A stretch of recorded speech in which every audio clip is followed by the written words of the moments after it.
Welcome back. The UMass basketball team hosted A-10 foe Duquesne at the Mullen Center on Saturday.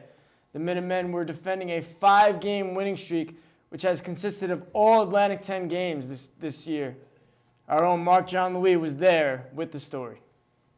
Game 2 of a doubleheader, Duquesne and UMass on Saturday. Both the Duquesne ladies and the UMass ladies coming back to support their male counterparts. First half, Dukey's up 15-5, and no better way to cut a lead than with Demetrius Dyson who hits the 3-ball right pocket. Jabari Hines tries to do the same, but when he misses, it's Dyson who says, "Don't worry, bro, I got this." A little grocery shopping going on here. Derek Gordon with the peanut butter, and Caddy Lane brings home the jam. Quick, Jabari, I need a long distance call. Time running out. The call is received. As the crowd likes what they see, best counts, and UMass leads 39-30 at halftime. And in the second half, Trey Davis stole the show with this three-pointer. And that three-pointer. And 1 minute later, he hit that three-pointer too. Trey Davis with 20 points in the second half as UMass rolls over Duquesne 82-74.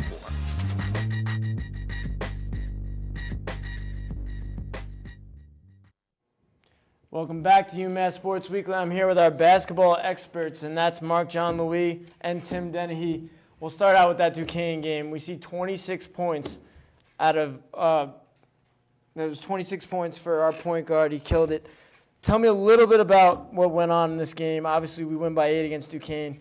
You were there for the story. Tell us about the game. Well, I think what you can take away from this UMass game is that anybody can step up for the Minutemen when needed, especially down the stretch going towards A-10 play. Now that the Minutemen realize that they really need to win these games in order to make the NCAA tournament.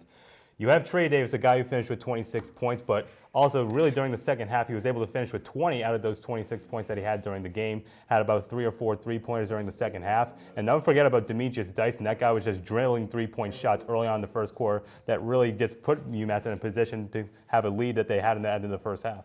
Now, you really caught it on camera there. We see Trey Davis. I was blanking on his name there for a second. But, yeah, he shot well. When he shoots well from downtown, it's just a big pickup for this team.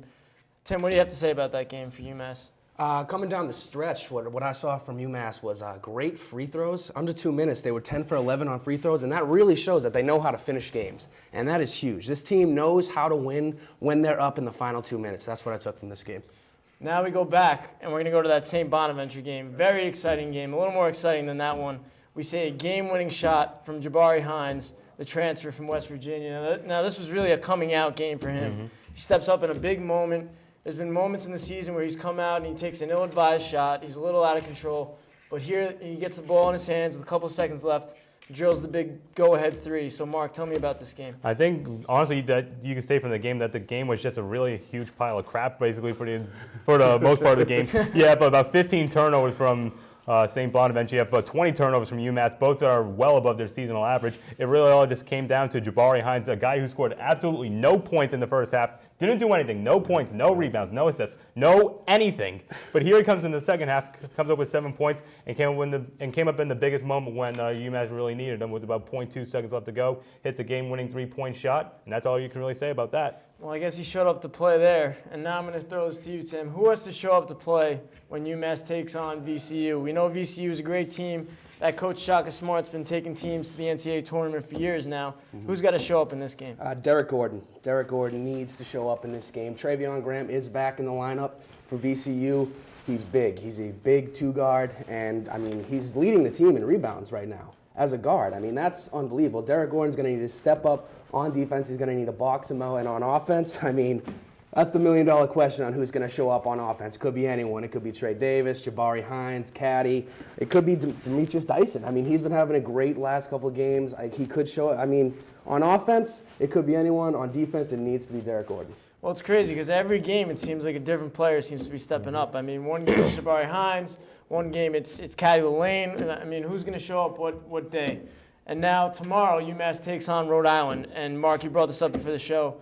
They have one of the best front court defenses in the country. Mm-hmm. So what can they do in this game? Do you think that they have the ability to really score on this team and get into the paint? Well, I mean, the thing about this Rhode Island front court is that they're actually being able to do this with undersized players, and UMass actually has a taller front court than Rhode Island does. So I think it's really going to have to come down to Caddy Lane and Max Ciescio. If they can actually prove to be the physical defenders that we expect them to be at this point in their careers, I think UMass has a shot tomorrow against Rhode Island.